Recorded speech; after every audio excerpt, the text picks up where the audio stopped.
Good morning. Concept ज्ञान की दुनिया में आपका स्वागत है। आप एलटी ग्रेड और जीआईसी प्रवक्ता के जीएस सेगमेंट में पॉलिटी पढ़ रहे हैं। अभी तक आपने इस सेगमेंट में संविधान के विकास या संवैधानिक विकास पे चर्चा की, उसका अध्ययन किया। जैसा कि अभी तक ब्रिटिश भारत के अंतर्गत ब्रिटिश सरकार द्वारा या कंपनी के द्वारा जो विभिन्न चार्टर एक्ट या अधिनियम लाए गए, उनके द्वारा हमारे देश में किस तरीके से उनसे संवैधानिक विकास हुआ, हमारे संविधान का निर्माण उनसे किस प्रकार से प्रेरित हुआ, इसके बारे में हम लोगों ने अध्ययन किया। आज हम लोग बात करेंगे कि संविधान का निर्माण किस प्रकार हुआ। तो आइए जानते हैं कि सबसे पहले संविधान के निर्माण के लिए संविधान सभा की मांग की गई, जो वर्ष 1934 में भारत के लिए संविधान सभा का विचार सबसे पहले मानवेंद्र नाथ राय ने रखा। इनको शॉर्ट में एमएन राय के नाम से भी कहते हैं और यह बहुत इम्पॉर्टेंट। वर्ष 1935 में इंडियन नेशनल कांग्रेस, भारतीय राष्ट्रीय कांग्रेस ने पहली बार संविधान सभा के निर्माण के लिए या संविधान निर्माण के लिए संविधान सभा की मांग रखी।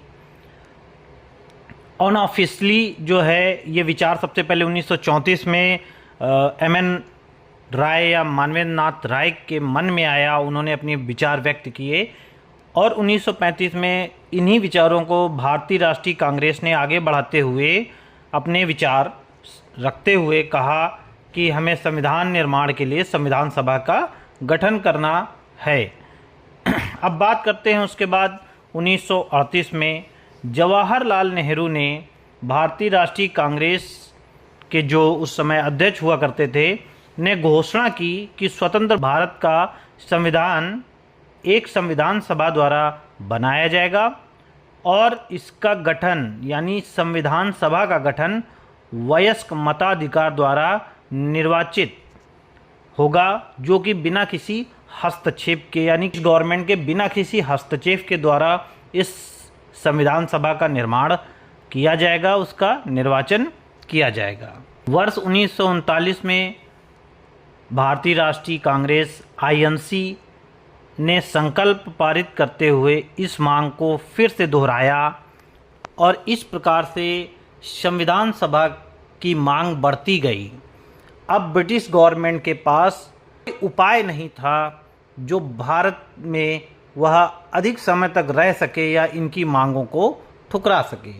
एक तरफ ब्रिटिश सरकार भी चूंकि 1935 का शासन अधिनियम ला चुकी थी, इसलिए इस मांग को और बढ़ावा मिला और ब्रिटिश सरकार भी किसी न किसी तरीके से यह चाहती थी कि हम जिस देश को मुक्त कर रहे हैं, स्वतंत्र कर रहे हैं, वहाँ पे संविधान सभा द्वारा संविधान का निर्माण किया जाए।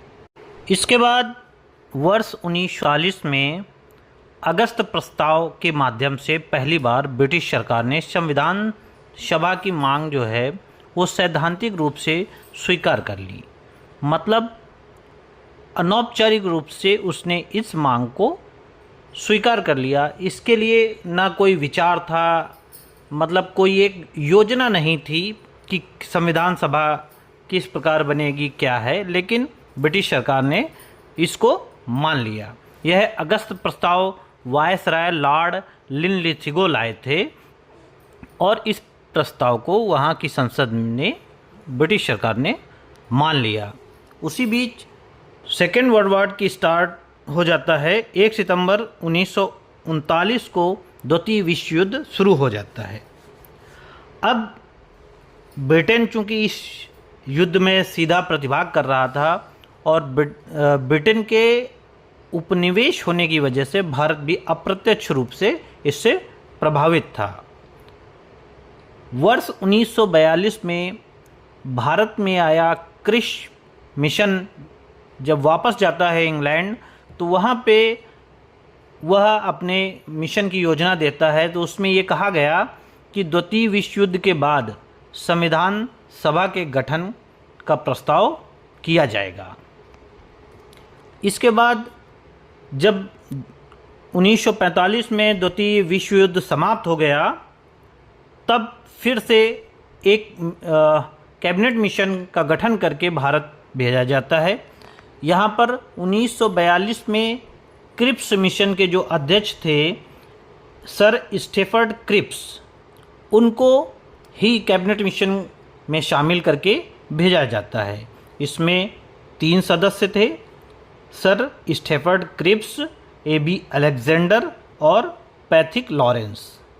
वो यहाँ पर आते हैं और अपनी योजना बना के, अपने प्रस्ताव को बना के उस जाते हैं 1946 में अपना अंतिम रूप से कैबिनेट मिशन ने संविधान सभा के निर्माण की योजना रखी और उन्होंने इसे स्वीकार कर लिया, यानी ब्रिटिश गवर्नमेंट ने भी इसे स्वीकार कर लिया।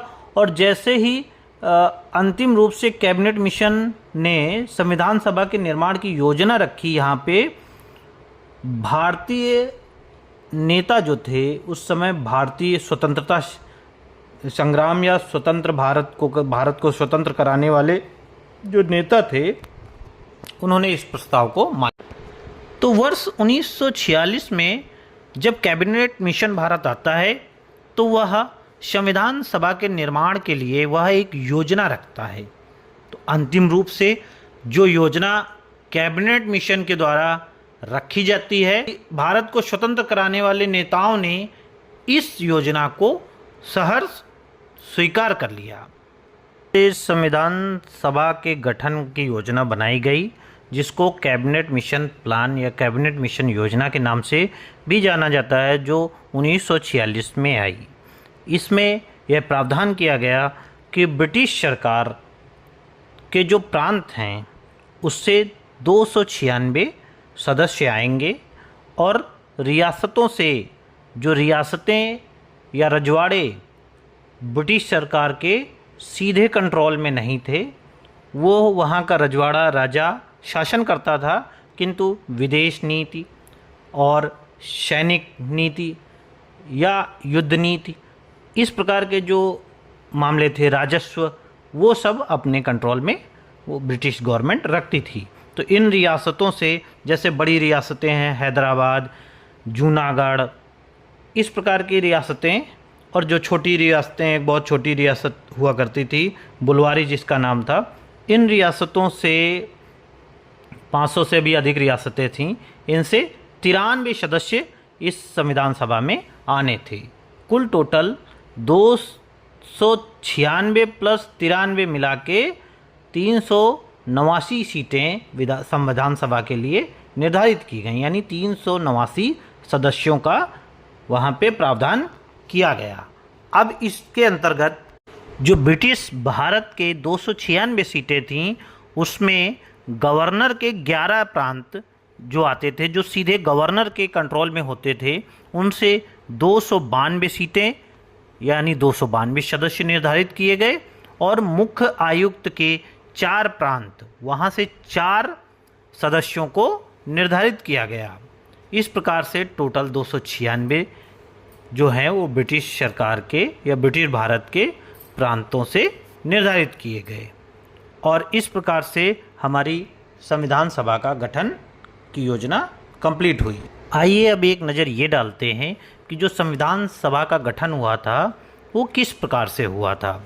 तो चूंकि प्रांतों और रियासतों से जो सदस्य चुने गए थे वो ऐसे ही नहीं चुन लिए गए थे, उनका चयन जनसंख्या के आधार पर हुआ था। यानी कि जो ब्रिटिश प्रांत थे या जो देसी रियासतें थीं, वहाँ की जनसंख्या के हिसाब से इसका निर्धारण किया गया। उस समय एक सदस्य के लिए 10 लाख जनसंख्या का निर्धारण किया गया, अर्थात किसी भी प्रांत में 10 लाख की जनसंख्या पर एक सदस्य चुनकर आएगा। इसके अतिरिक्त इस संविधान सभा के गठन के लिए प्रत्येक प्रांत के लिए सीटों का मुस्लिमों, सिखों और सामान्य में वर्गीकरण किया गया। अर्थात जो संविधान सभा की सीटें 389 थीं, उनका जो गठन किया गया उसको 3 हिस्सों में बांट दिया गया। यानी जहाँ से जो सीटें आईं उन सीटों को 3 हिस्सों में, मुस्लिमों में, सिखों में और इसके बाद जो बचे उन सब में यानी सामान्य में वर्गीकृत कर दिया गया। अब यहाँ प्रत्येक समुदाय के प्रतिनिधियों का जो चुनाव है, चुनाव प्रांतीय विधानसभा में उस समुदाय के सदस्यों के द्वारा ही किया जाना तय हुआ। प्रांत की जो विधानसभा थी उसके द्वारा संविधान सभा के सदस्यों का चयन होना था। सर्वप्रथम जैसे मद्रास है, बम्बई है या बंगाल है, यहाँ की जो विधानसभा है उनके सदस्यों के द्वारा संविधान सभा के सदस्य का चुनाव किया जाना था। यानी यह एक प्रक्रिया ऐसी है जहाँ पर चयनित प्रक्रिया है, यानी निर्वाचन किया जाएगा, लेकिन अप्रत्यक्ष रूप से निर्वाचन हो रहा है। सीधे जनता के द्वारा निर्वाचन ना होके यहाँ पर विधानसभा के सदस्यों के द्वारा निर्वाचन किया जा रहा है। इसके अलावा जो संविधान सभा थी और उसमें ये भी प्रावधान था कि जो देसी रियासतें हैं उनके प्रतिनिधियों का नामांकन रियासतों के शासकों के द्वारा किया जाना था। यानी कि अब यहाँ पे नॉमिनेशन होना है, एक जगह इलेक्शन और एक जगह नॉमिनेशन। यानी हमारी जो संविधान सभा का गठन हुआ था वो 2 तरह से हुआ था।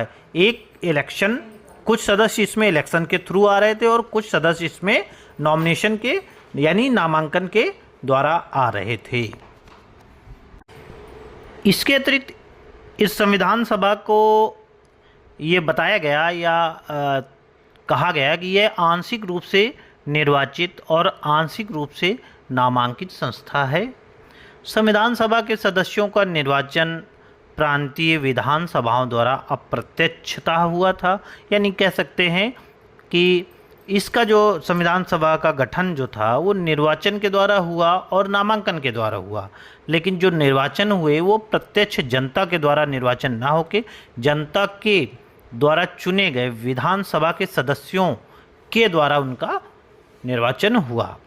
और इस संविधान सभा में भारत के समाज के सभी वर्गों के प्रतिनिधि संविधान सभा में शामिल हुए और उस समय के सभी महत्वपूर्ण व्यक्तित्व, यानी सबसे इम्पॉर्टेंट ये है कि उस समय जो व्यक्ति संविधान सभा के गठन के समय महत्वपूर्ण थे, स्वतंत्रता के लिए, भारत को आज़ाद कराने के लिए संघर्षशील थे, वह सब इस संविधान सभा में थे, सिवाय एक व्यक्ति की, जो कि जिसने बहुत ही योगदान दिया भारत की आज़ादी में।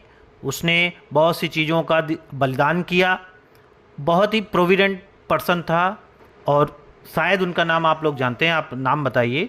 फ़िलहाल मेरी तरफ से उनका नाम महात्मा गांधी है, क्योंकि वो उस समय जीवित थे, किंतु उन्होंने संविधान सभा के किसी भी पद पर उन्होंने कोई भी चयन नहीं लिया। आइए अब जानते हैं कि संविधान सभा के गठन के बाद उसका काम क्या था, उसने क्या काम किया।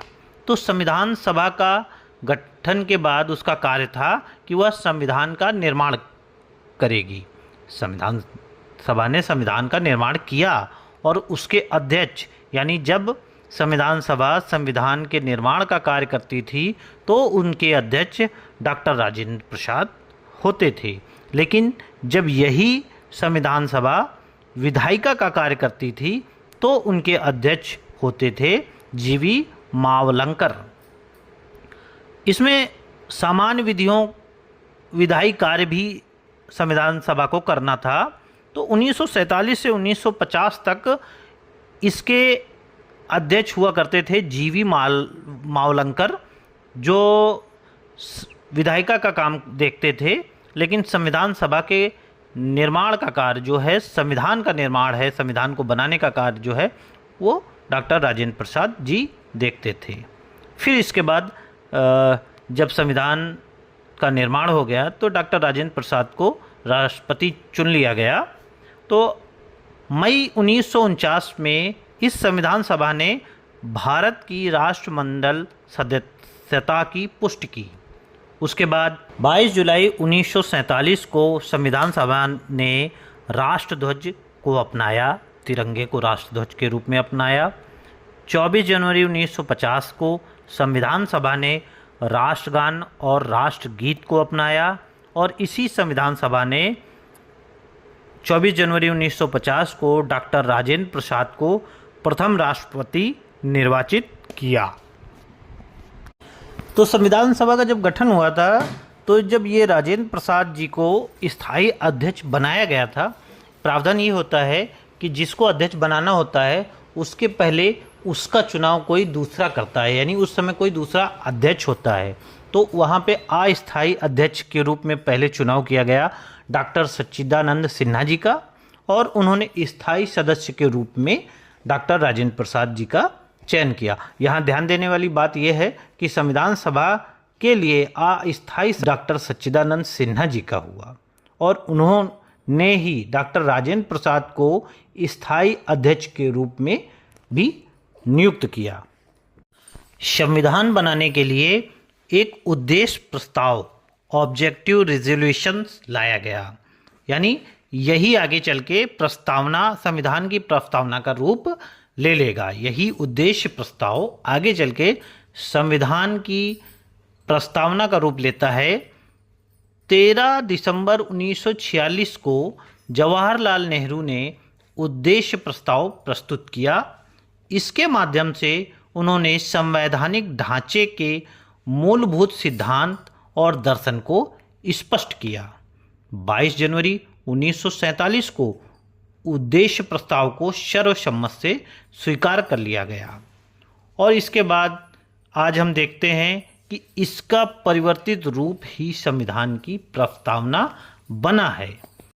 चूंकि संविधान सभा का गठन 1946 में हो चुका था और 1947 में यह निर्धारित हुआ कि अब संयुक्त भारत दो अलग अलग हिस्से में होगा, एक हिस्सा जो पाकिस्तान देश बनेगा और दूसरा हिस्सा भारत देश बनेगा। तो अब संविधान सभाएं भी दोनों देशों की अलग अलग बनने को निर्धारित की गई।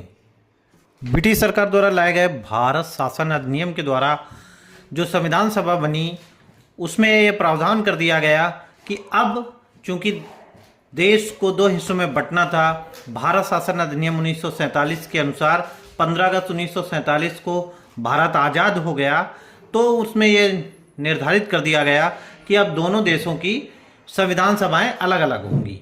भारत की संविधान सभा में यह परिवर्तन कर दिया गया कि अब यह पूर्ण संप्रभु संस्था होगी, यानी यह पूर्ण रूप से संप्रभु संस्था होगी। यह अपने आप में सक्षम होगी सारे कार्य करने के लिए, कोई भी संविधान बनाने में यह सक्षम होगी, यानी अब यह भारत के लिए कोई भी संविधान बनाने के लिए सक्षम होगी। यहाँ तक कि पाकिस्तान की जो संविधान सभा है उसके लिए भी यही नियम लागू था। उसके बाद ब्रिटिश संसद के अधिनियमों में संशोधन में सक्षम होगी, यानी इसके तहत यह भी प्रावधान किया गया कि जो संविधान सभा है अब वो अब से पहले ब्रिटिश संसद के द्वारा जितने अधिनियम पारित किए गए थे उनके जो अनुच्छेद हैं या उसमें जो नियम है उन अधिनियमों को यह संशोधित करने में सक्षम होगी।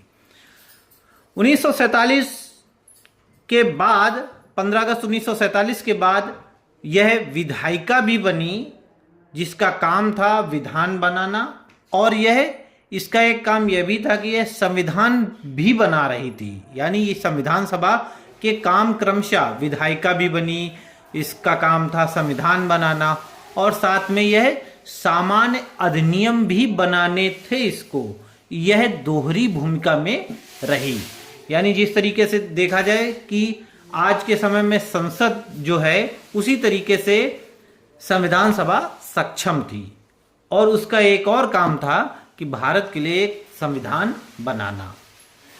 इसके तहत यह भी किया गया कि पाकिस्तान में जो क्षेत्र शामिल थे, जिन क्षेत्रों को भौगोलिक स्थिति के अनुसार या भौगोलिक क्षेत्र जो थे वो जो पाकिस्तान में गए, उन क्षेत्रों के जो निर्वाचित या नामांकित सदस्य थे, मुस्लिम लीग के जो सदस्य थे, उनको भारत की संविधान सभा से वो हट गए और अपने पाकिस्तान की संविधान सभा में वो शामिल होने के लिए उनका प्रयास रहा। यहाँ भारत की संविधान सभा से वो पूर्णतया हट चुके थे।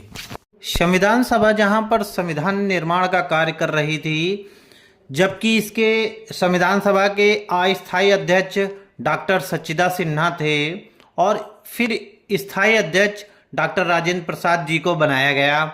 उसी प्रकार संविधान सभा के जो कानूनी सलाहकार थे वो थे BN राव, और इन्हीं की सलाह पर डॉक्टर भीमराव अंबेडकर जी को संविधान सभा की प्रारूप समिति का अध्यक्ष बनाया गया था। देखते हैं कि संविधान की प्रारूप समिति में कौन कौन सदस्य थे। डॉक्टर BR अंबेडकर यानी भीमराव अंबेडकर जी इसके अध्यक्ष थे और इनके सदस्य क्रमशः N Gopal Swami Ayyangar, Alladi Krishna Swami Ayyar, doctor KM मुंशी, सैयद मोहम्मद सादुल्ला, N माधवराव बाद में इसमें जुड़े थे इस समिति में। इसके पहले BL मित्र थे। BL मित्र ने अपने स्वास्थ्य कारणों से इस्तीफा दे दिया था, तब जाके N माधवराव को इसमें शामिल किया गया था। TT कृष्णमाचारी जो हैं वो 1948 में DP खेतान की मृत्यु के बाद उनकी जगह पर ये आए थे। तो इस प्रकार से इस समिति के अध्यक्ष डॉक्टर BR अंबेडकर थे, जबकि संविधान सभा के कानूनी सलाहकार BN राव। तो यहाँ पे इम्पोर्टेंट ये है कि संविधान सभा के कानूनी सलाहकार BN राव, प्रारूप समिति के अध्यक्ष या संविधान सभा की प्रारूप समिति के अध्यक्ष BR अंबेडकर। कौन से सदस्य थे जो प्रारूप समिति के, जो जिनकी जगह पर N माधवराव आए थे, तो वो BL मित्र।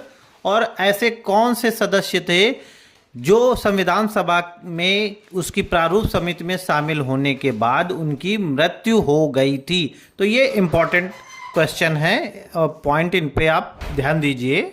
आइए अब देखते हैं कि संविधान सभा में जो महिला सदस्य थे वो कौन कौन थीं, उनके नाम क्रमशः देखते हैं। अम्मू स्वामीनाथन मद्रास से थीं। एनी मैस्करीन त्रावणकोर और कोचीन यूनियन से थीं। बेगम एजाज रसूल संयुक्त प्रांत से थीं। इसी प्रकार दक्षिणायनी वेलायुधन मद्रास से, जी दुर्गाबाई मद्रास से, हंसा मेहता बॉम्बे से, कमला चौधरी संयुक्त प्रांत से, लीला रे पश्चिम बंगाल से, मालती चौधरी उड़ीसा से, पूर्णिमा बनर्जी संयुक्त प्रांत से, राजकुमारी अमृत कौर मध्य प्रांत और बरार क्षेत्र से, रेणुका रे पश्चिम बंगाल से, सरोजनी नायडू बिहार से, सुचेता कृपलानी संयुक्त प्रांत से, विजय लक्ष्मी पंडित संयुक्त प्रांत से। तो इसमें यह पूछा जा सकता है कि कुल कितनी महिला सदस्य थीं, तो यहाँ पे 15 महिला सदस्य थीं। संविधान सभा में महिला सदस्यों की संख्या 15 थी। अब इनमें संयुक्त प्रांत से कितनी थीं, यानी अधिक किस प्रांत की महिलाएं शामिल थीं। ध्यान रहे कि संयुक्त प्रांत वर्तमान का उत्तर प्रदेश राज्य कहलाता है। यहाँ पर 5 महिला सदस्य संयुक्त प्रांत से थीं और 3 महिला सदस्य मद्रास से थीं। फिर क्रमशः एक एक करके अन्य राज्यों से थीं। सभा ने यानी संविधान सभा के अंतर्गत भारत में एक अंतरिम मंत्रिमंडल की स्थापना कर दी गई थी, क्योंकि ब्रिटिश सरकार जो है उसने यह घोषित कर दिया था कि 15 अगस्त 1947 तक भारत को आज़ाद कर दिया जाएगा। तो उसके तहत 1946 में 2 सितंबर 1946 को एक अंतरिम मंत्रिमंडल की स्थापना की गई थी। इस मंत्रिमंडल के अध्यक्ष वायसराय लॉर्ड वेवेल थे। अध्यक्ष उसी प्रकार से जिससे आज के समय में वहाँ का प्रधानमंत्री या राष्ट्रपति होता है।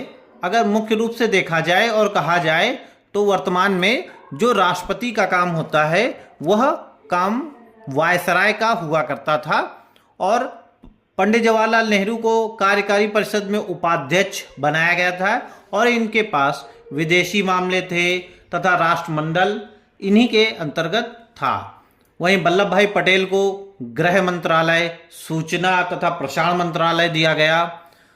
डॉक्टर जान मथाई को उद्योग तथा आपूर्ति मंत्रालय दिया गया। सरदार बलदेव सिंह को रक्षा मंत्रालय दिया गया। सी राजगोपालाचारी को शिक्षा मंत्रालय दिया गया। सी एस भाभा को कार्य, खान और बंदरगाह मंत्रालय, यानी 2 मंत्रालय इनको भी दिए गए। राजेंद्र प्रसाद को खाद्य एवं कृषि मंत्रालय दिया गया। अरुणा आशफ अली को रेलवे और परिवहन मंत्रालय दिया गया। जगजीवन राम को श्रम मंत्रालय दिया गया था। लियाकत अली खां को वित्त मंत्रालय दिया गया था। आई चुंदरीगर को वाणिज्य मंत्रालय दिया गया था। अब्दुल रब निस्तार को संचार मंत्रालय दिया गया था। जोगेंद्र नाथ मंडल को विधि मंत्रालय दिया गया था और गजनफर अली खां को स्वास्थ्य मंत्रालय दिया गया था।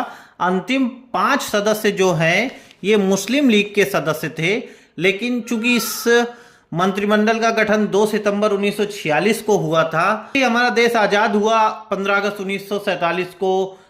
भारत देशों में बट गया, एक भारत और एक पाकिस्तान, 2 अलग अलग देश हो गए।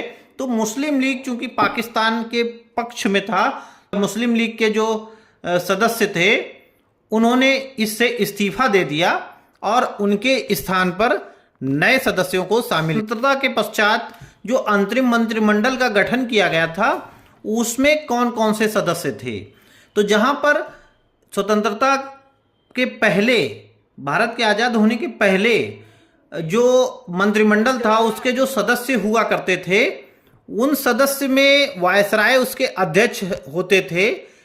अब इसमें सी राजगोपालाचारी को अध्यक्ष बनाया गया। पंडित जवाहरलाल नेहरू को उपाध्यक्ष तथा प्रधानमंत्री बनाया गया। उनके पास विदेश मंत्रालय था, कॉमनवेल्थ उनके पास था, वैज्ञानिक शोध उनके पास था। ये सारे जो मंत्रालय और विभाग थे वो उनके पास रहे। सरदार वल्लभ भाई पटेल को गृह मंत्रालय, सूचना एवं प्रसारण मंत्री बनाया गया।